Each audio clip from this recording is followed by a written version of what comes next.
Okay, good morning once again. So before we go ahead today, so we just have a quick revise what we have done yesterday about the sampling. Uh, this topic is quite very simple if you understand that properly. So that's why I'm going it slowly. I don't want to rush this particular chapter. So lot of formulas and lot of concepts are involved in that. So I just wanted to have one quick revision whatever we have done yesterday. So till now we have seen that we have a certain population. Okay, we will be having a certain type, certain population, set of population. Okay, and from this population we draw some samples. The size of the population will be capital N, and we draw some samples from this particular population, and the size of the sample will be small n. The way we can draw the samples are two types. One, we can draw the sample with replacement. We have seen that. And one way we can draw the sample is without replacement. So when we draw the sample with replacement, we will be having samples, total number of sample will be n power of n. And when we draw sample without replacement, we will have total number of samples as capital N Cn. All right.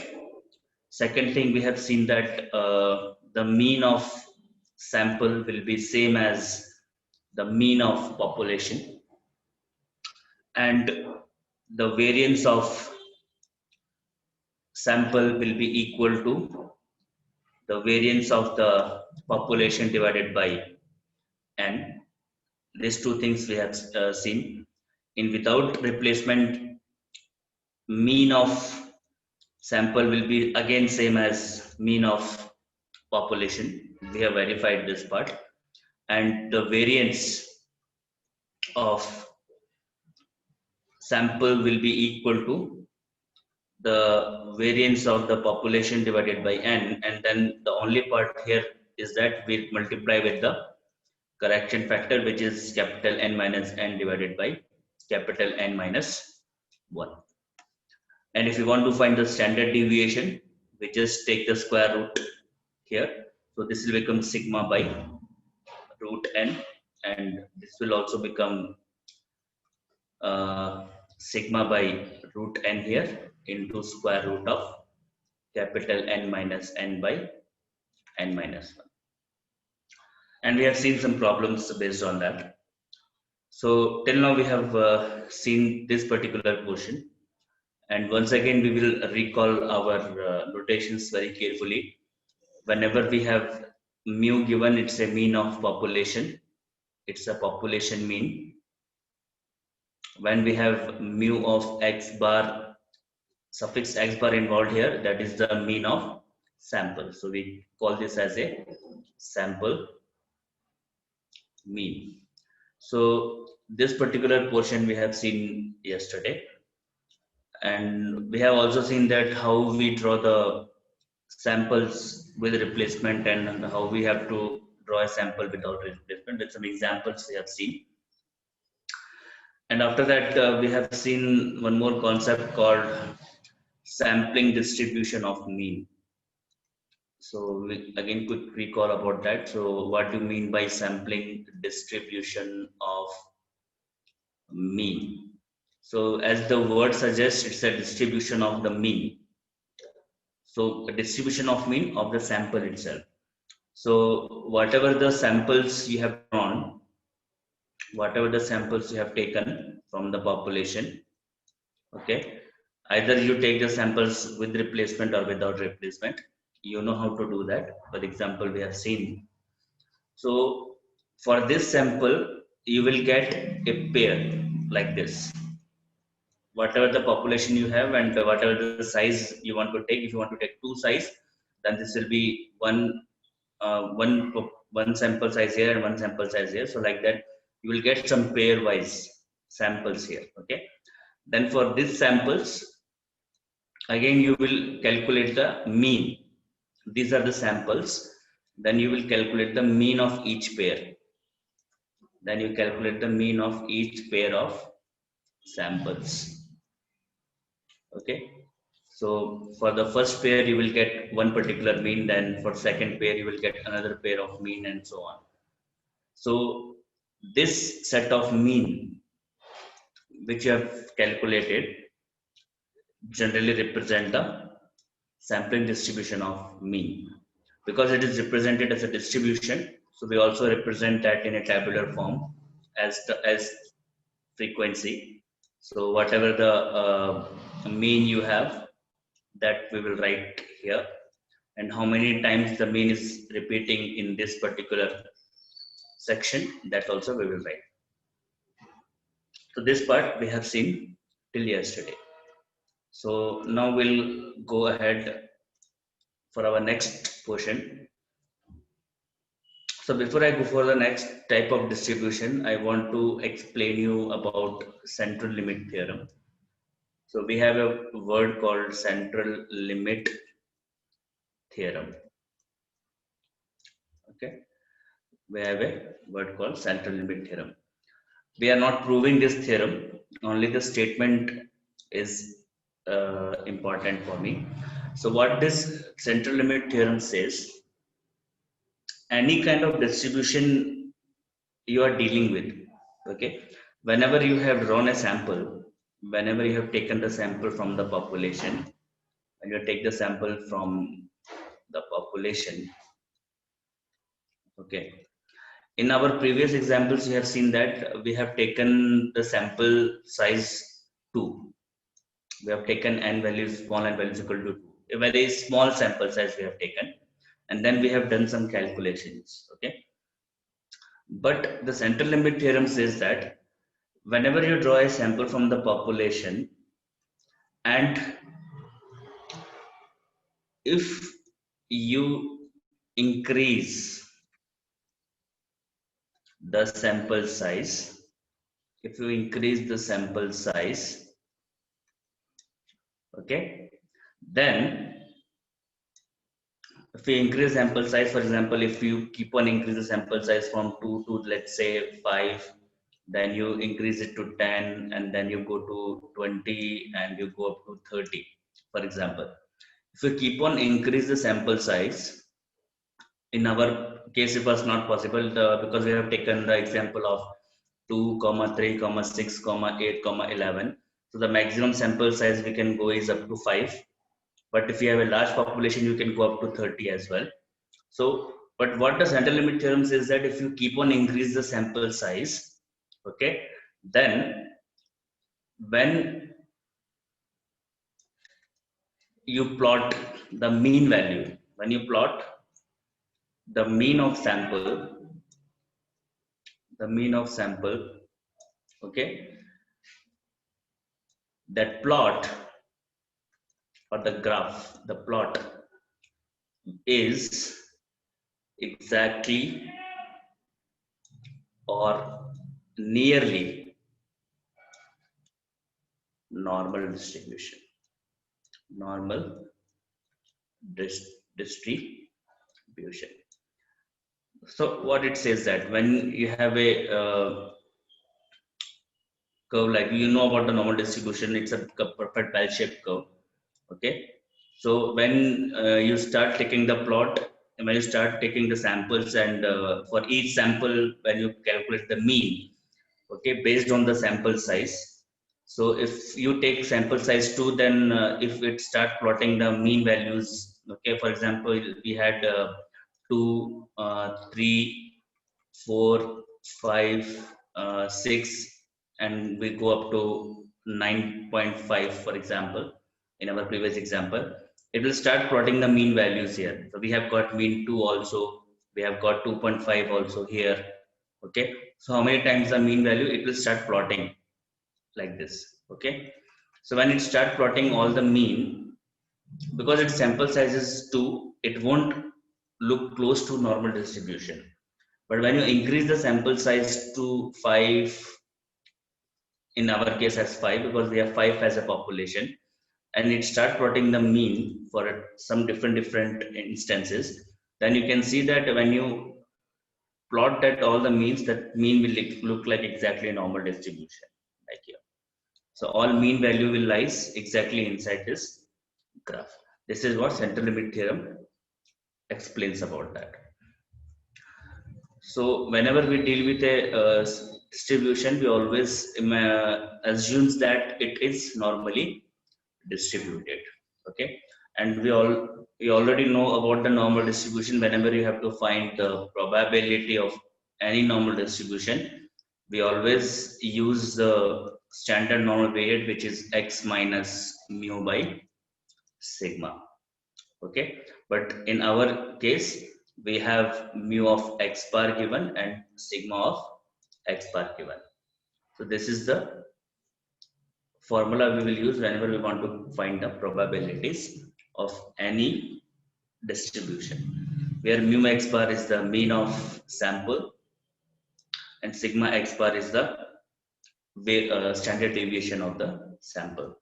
So mu x bar and sigma x bar will vary based upon are you doing dealing with the mean, proportion, difference of mean or difference of proportion. That part we will see one by one.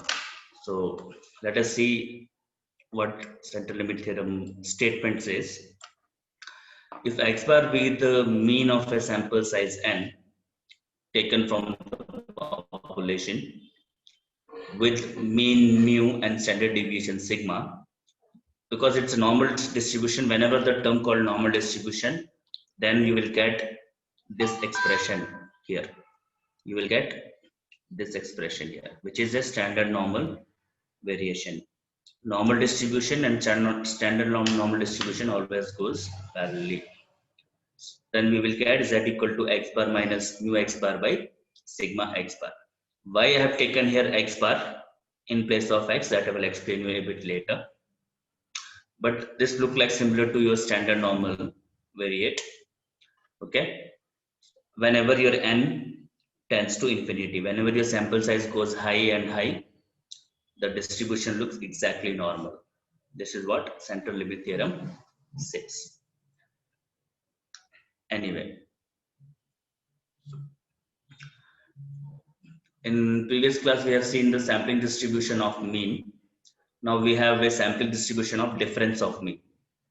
So difference of mean means when we talk about differences of mean, we always have a two population. We are dealing with two population. So in that now we have two mean now. So we will be having mu x1 bar will be the mean of first sample which you take from first population, and mu of x2 bar is the mean of second sample which you will take from second population. So we have two population, so we have to take two sample. So this will be the mean of first sample and this will be the mean of second sample. Similarly, sigma of x1 bar will be the standard deviation of first sample and sigma of x2 bar will be the standard deviation of second sample. So as we have seen previously that mu of x bar is equal to same as mu. In this case also we have to take the difference of mean. So mean of x1 bar minus x2 bar, when you take the difference, will be exactly equal to mu1 minus mu2. So what it means that mu of x1 bar minus x2 bar means it's a difference of mean of the sample because it's x1 bar. That will be same as the difference of mean from the population. As you can see here, mean of sample is same as the mean of population. Here also it will be the same. Just you have two populations. So mu1 will be the mean of population 1, mu2 is the mean of population 2. Okay, so that is the formula. And the standard deviation of difference of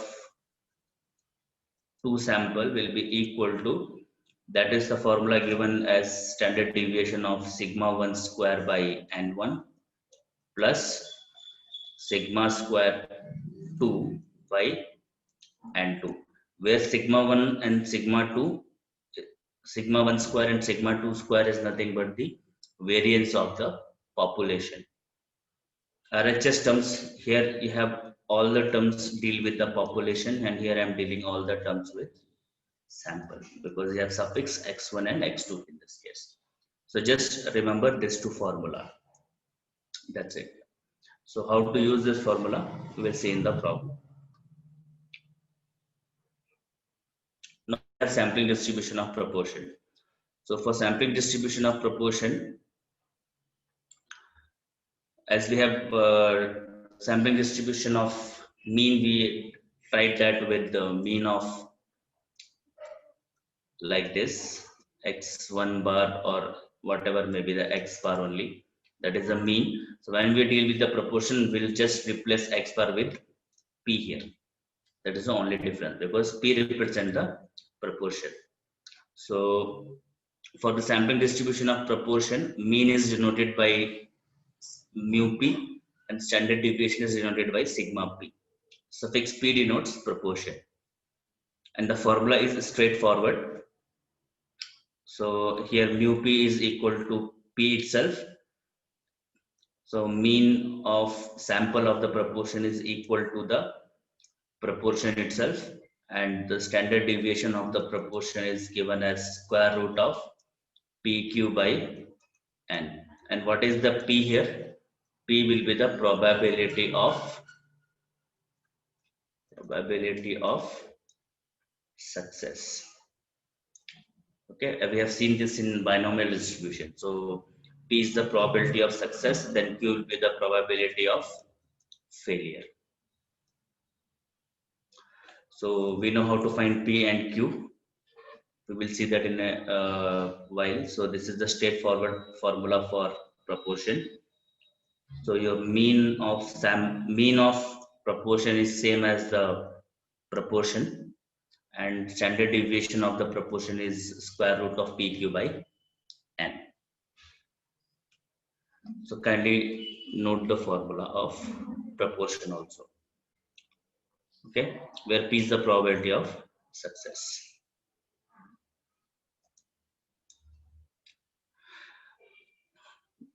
I will come back to this particular portion a bit later, but this term looks like your central limit theorem. And one more thing I forgot to tell you, that when to apply the central limit theorem. Whenever your sample size is greater than or equal to 30, sample size means you have taken the large sample. Whenever you are dealing with the large sample size, we will come to know in the problem, then we have to use the central limit theorem. So as we have seen the central limit theorem, the formula was given as x bar minus mu of x bar divided by sigma x bar. This was the standard variate formula for mean, because we have x bar given here. For proportion, x bar will replace with p here, mu x bar will replace with mu p, and sigma x bar will replace with sigma p. So you can see here mu p is equal to p. So I have replaced this with, you can replace this with p also, no problem. And sigma p is square root of pq by n. So I have replaced that value here. So this z is only you have to use when your sample size is greater than or equal to 30, or in general I can say when your sample size is very, very large to deal with. Anyway, so let's go to the next part. As we have difference of mean, similarly we have difference of proportion. Here also we have two population. So mu of p1 will be the mean of sample 1, and mu of p2 is the mean of sample 2. When you take the difference of these two, p1 minus p2, that will be same as p1 minus p2, because in the proportion we have just now seen that mu of p is same as P itself, and sigma of P, we have seen that it was PQ by N for proportion.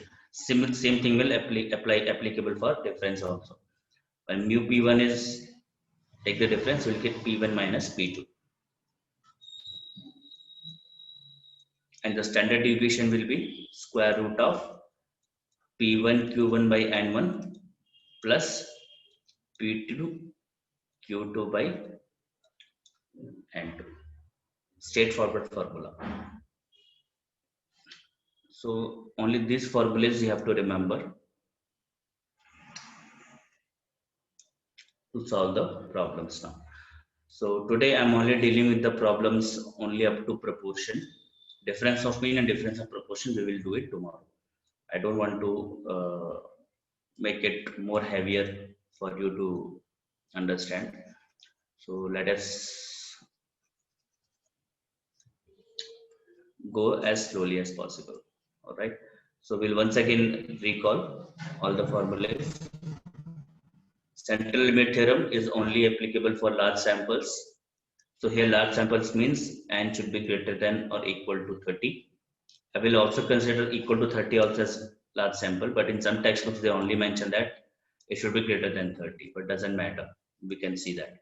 So whenever your large sample is there, use this formula. Z is equal to x bar minus mu x bar divided by sigma x bar. Just replace x bar and this term if you are dealing with the proportions. Rest all the things will be remaining same. And what is the sigma x bar for proportion?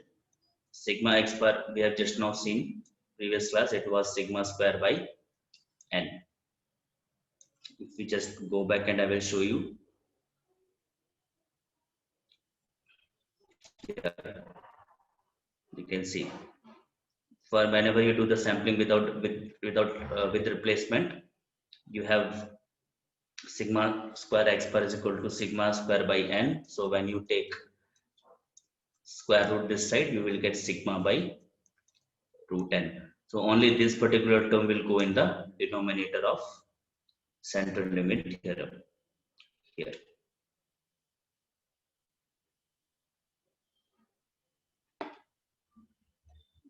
Is that central limit theorem? Yeah, here.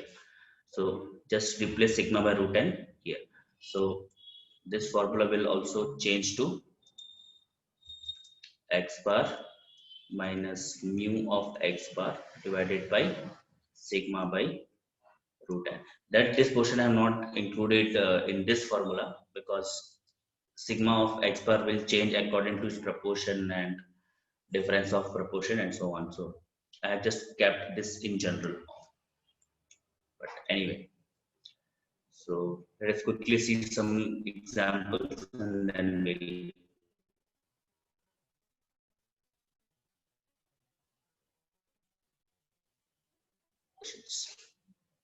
okay. Assume that the monthly saving of 1,000 employees working in a factory are normally distributed with mean rupees 2,000 and standard deviation of rupees 50. So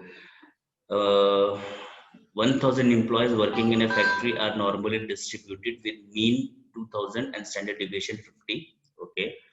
If 25 samples consist of 4 employees, they have taken 25 samples of size 4 and each are obtained, what would be the mean and standard deviation of resulting sampling distribution of mean if the sampling is done with replacement and without replacement?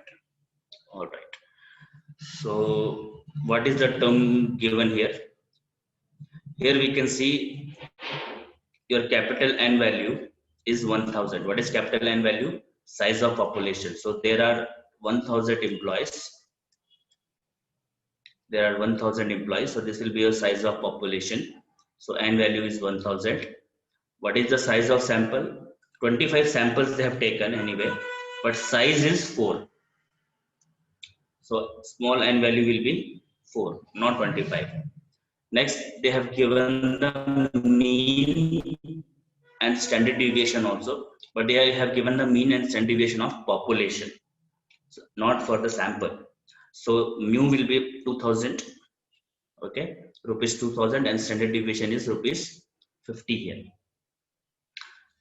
Make the notations very carefully because they have given the mean and standard deviation of population only 1000 employees. So I have written mu itself, not mu x bar. Okay. So now what we have to find actually, what would be the mean and standard deviation of sampling distribution of mean. So now here we have to find the value of mu x bar and sigma x bar. This value we have to find if the sampling has done with replacement and without replacement. So anyway, let us see. So for with replacement, we have the formula mu x bar is equal to mu and sigma square x is equal to sigma square by n. We have this formula. This formula is for sampling distribution of mean. So if you apply this formula, mu value already you know. So your mu x bar, how much it becomes? 2000 only. So mu x bar is equal to mu becomes 2000. So this value we have got as rupees 2000 itself. So there is no change. Now we have to find a sigma x bar value. So there are two ways. Either you take square root this and directly you can find, or you can even use this formula and later you can square root and find the standard deviation. So I have taken sigma square value. So sigma was given as 50. So when you take sigma square become 2500. Sample size is 4. So this becomes 625. I want standard deviation, so I have to take the square root of 625. So when you take the square root of 625, you will get 25. So here we have get the value 25 when it is with the replacement. But what about without replacement? Without replacement, this formula will not change. So mu x bar is equal to mu itself. There is no change. Only sigma square value will change with extra correction factor here. All right. So mu x bar is equal to mu is still written as 2000 rupees. There is no change. But what about the sigma square x? Sigma square x is again you have sigma square by n. So sigma square is 50. So 50 square is 2500. Size is 4 into capital N minus n. So capital N is 1000 minus small n value is 4. Just substitute that here. So you will get 625 into 996 by 999. Okay. I've told you this in last class that whenever your capital N value here goes to infinity, your correction factor will become exactly 1. So you can see that it is becoming exactly close to 1 now. Okay. So just quick observation here. So when you multiply this, you will get 625.0625 value of variance, but I need standard deviation. So you have to square root this. When you do the square root, you will get 24.96. So you can see that there is a difference in the value compared to with replacement and without replacement. Very small differences there. 24.96 you round up you will get 25, but still there is a difference now. And this difference has occurred due to the correction factor here.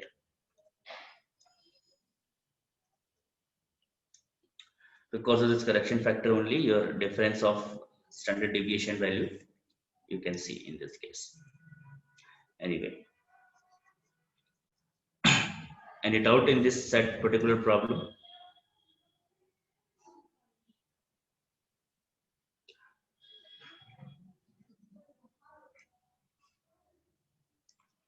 Okay, we can go to the next part then.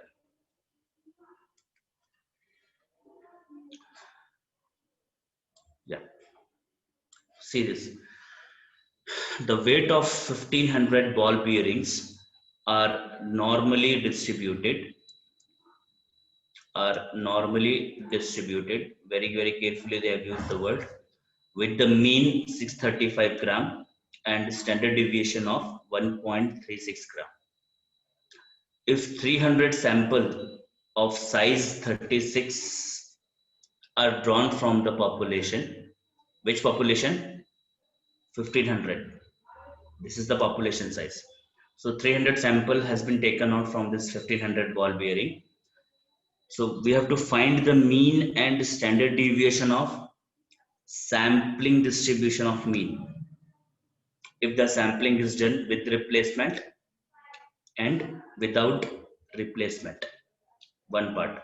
Second part, in first case, find how many samples have their mean greater than 635.5 grams. So this part I will look into later. Let us first answer the question number 1 and question number 2.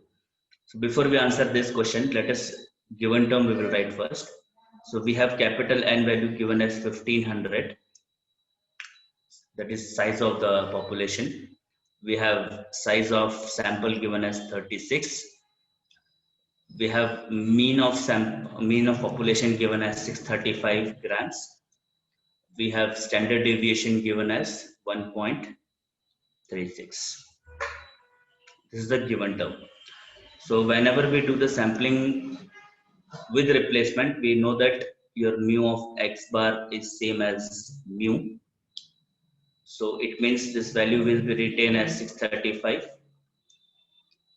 and your value of standard deviation will be square root of sigma square by n, or I can just put sigma by root n. So when you substitute the value here, you will get 1.36 divided by square root of 36. So when you calculate this, how much will you get exactly?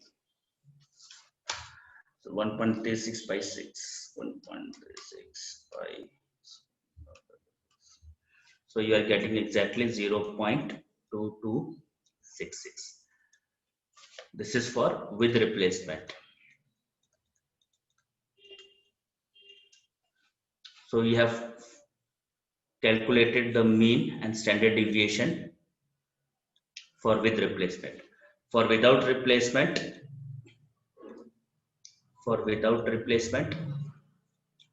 again your mu of x bar will be same as mean of population. So this will be again 635, no change.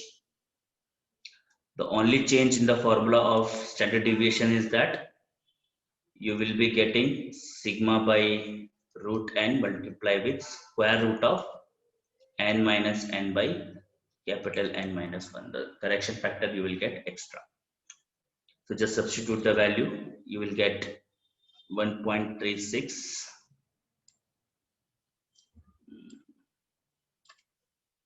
So standard deviation value is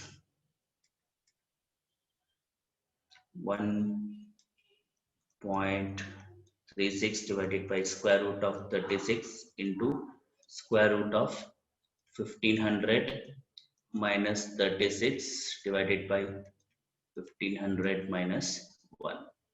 So when you calculate this, 1.36 by root 36, already we have the value. This is what 0.2266.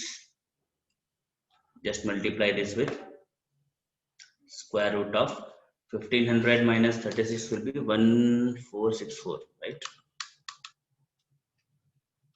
1464, yeah, 1464 divided by 1499, 499, and you have to take the square root of this.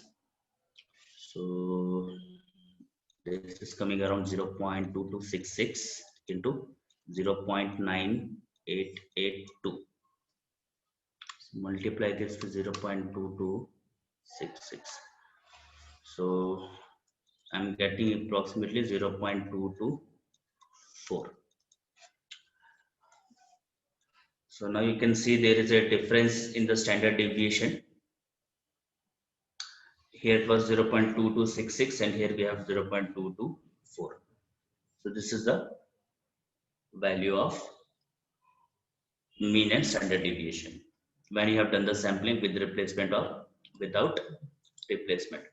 So this part I think there is no doubt. Straightforward formula only you have to use.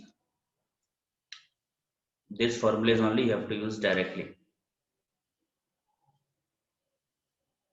Okay.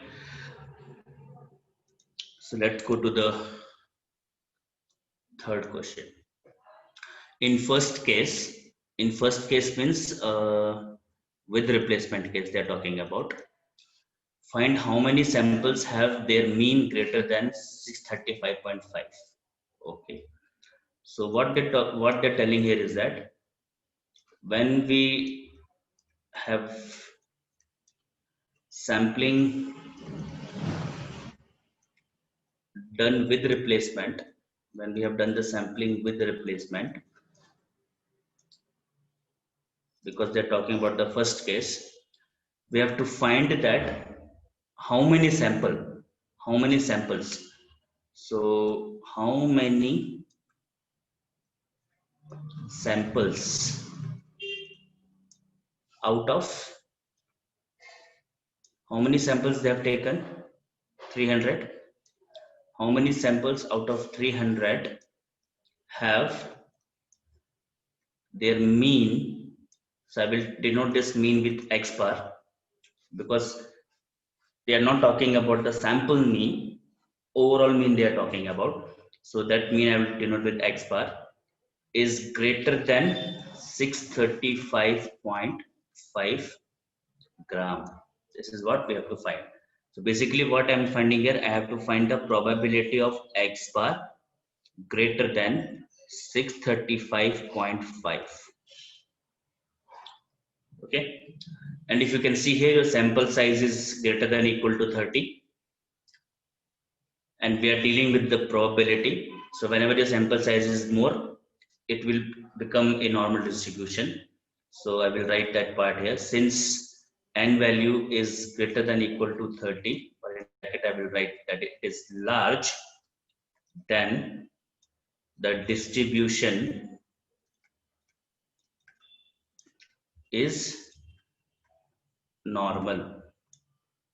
So for normal distribution, we have the standard normal variate, which is given as x bar minus mu of x bar divided by sigma x bar. This formula is taken from the central limit theorem. Okay. Whenever your sample size is large, the distribution becomes exactly normal. This is what central limit theorem says. When it is normal, we have to take the standard normal variate directly, no change. So just use this part here. So we have x bar minus, they're talking about case 1.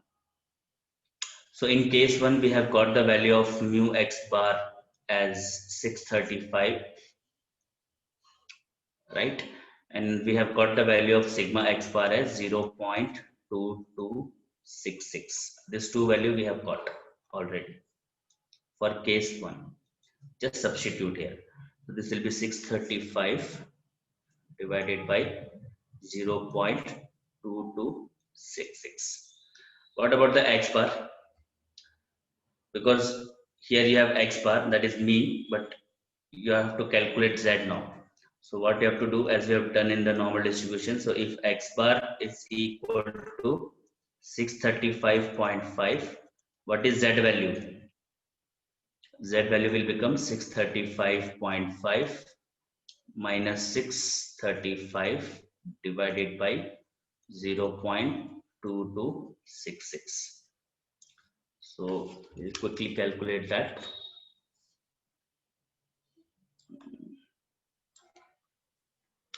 Six 35.5 minus 635 divided by 0.2266.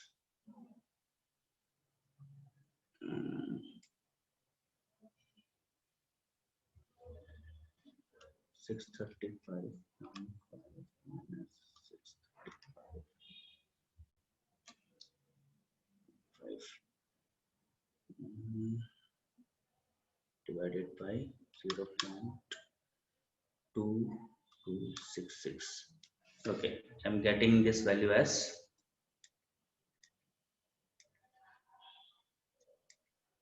2.2266. 2.2065. So we have got the Z value as 2.2065. So I don't have space here, so I will just rub the upper portion.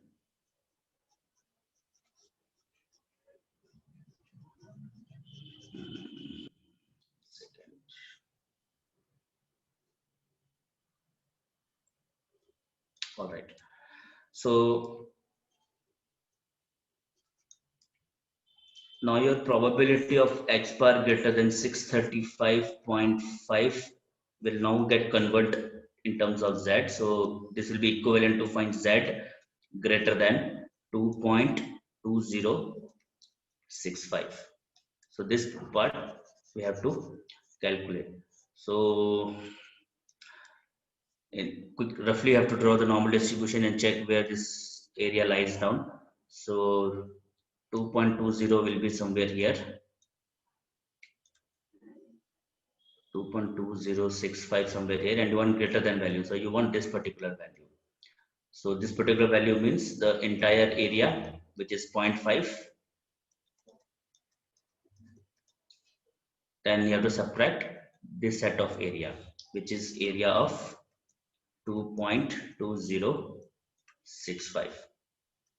So you know how to find the value of 2.2065. This you have to find from the normal distribution table or from the calculator. I have told you how to find it this in calculator. You have to go to statistical mode.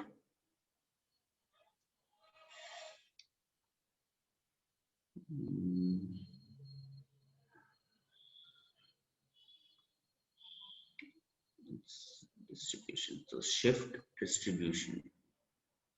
I have to press the mode and you have to go to distribution. ST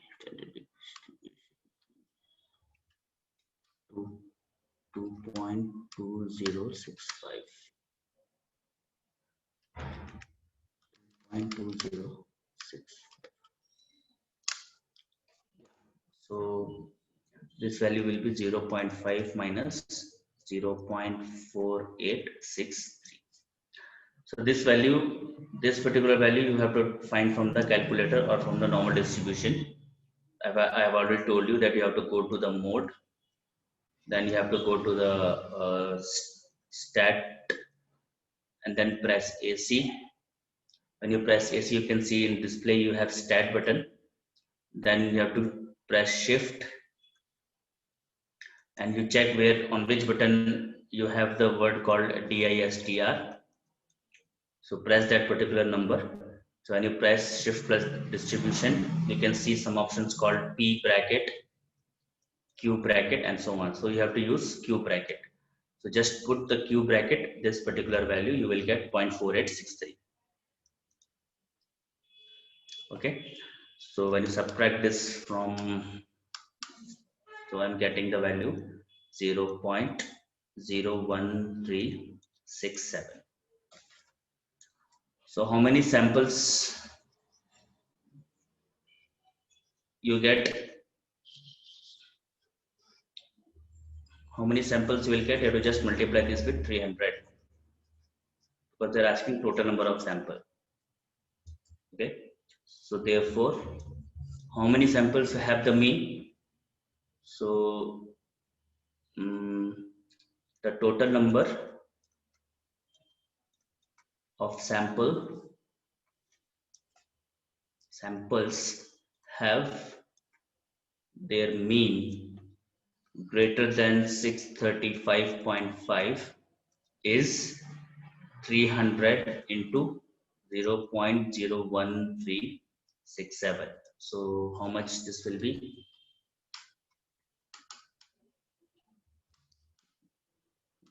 0.1367 300, approximately coming as 4.10.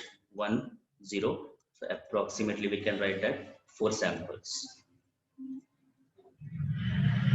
So out of 300 sample, only 4 samples have the mean greater than 635.5.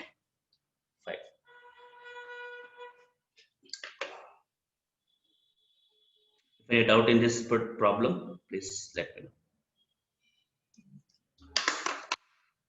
So same thing I have just given here. For without replacement, we have got the values. Because since the population is normally distributed, because sample size was very large, we have to find the x bar greater than 635.5. So we have to use this formula, normal variate. And when you calculate this, you will get exactly 4 value. Okay.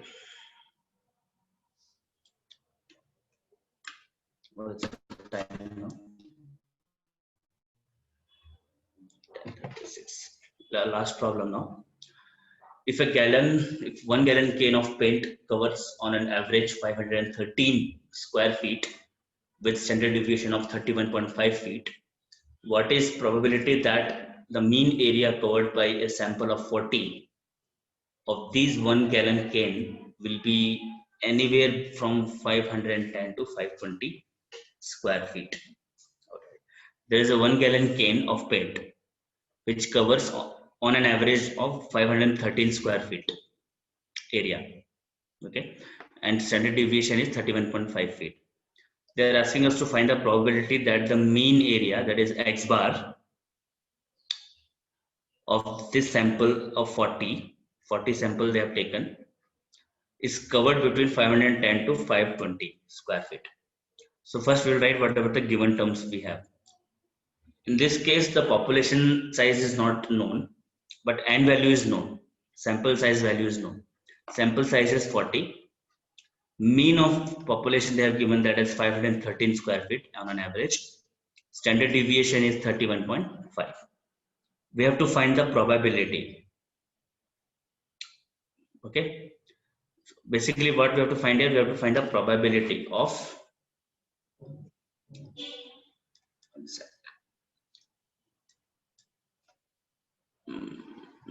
Okay. We have to find the probability that the mean area, that is your x bar, is between 510 to 520. This particular portion you have to find. So for this also you have to use z. So z will become your x bar minus mu of x bar divided by sigma of x bar. So x bar will be as it is, mu of x bar will be same as mu. We already know that. And this value is always sigma by square root of n. This formula I have used here. Okay. So this standard normal variate formula I have taken. So mu of x bar is, you can replace it mu, and sigma of x bar you can replace this sigma by root n, because sigma and mu is known to me. So when you substitute here, so when you substitute x bar as 510, you will get z value as minus 0.6. And if x bar is 520, you will get z value as 1.4. So therefore the probability of 510 to 520 becomes converted to z minus 0.6 to 0.4. So I have to check whether what kind of area it is covering. So minus 0.6 is somewhere here and 1.4 is here. So between minus 0.6 to 0.4. So between this to this particular value I have to find. So this area, sorry. Okay. So what I have to do, this particular area from here, that is your area of 0.6 plus this particular area, you have to calculate, plus area of 1.4, because this set of area they are talking about. So don't write minus 0.6. Minus is just the direction, left hand side or right hand side. So this is 0.6 only. So this particular area from here to here plus this particular area from here to here, we have to add. That's it. So when we have done this value, again you have to find from the calculator. So area of 0.6 is 0.2258 plus area of 1.4 is 0.4192. You can also use normal distribution table for that. And the value we have got is 0.645. So the probability that the mean lie between 510 to 520 is 0.645. Okay. So now I think you have got the idea of that when to use standard normal variate and so on.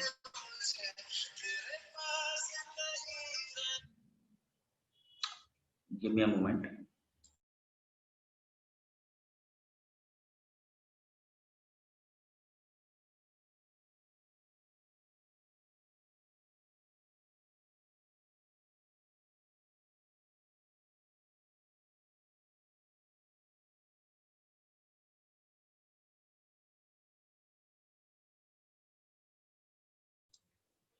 All right.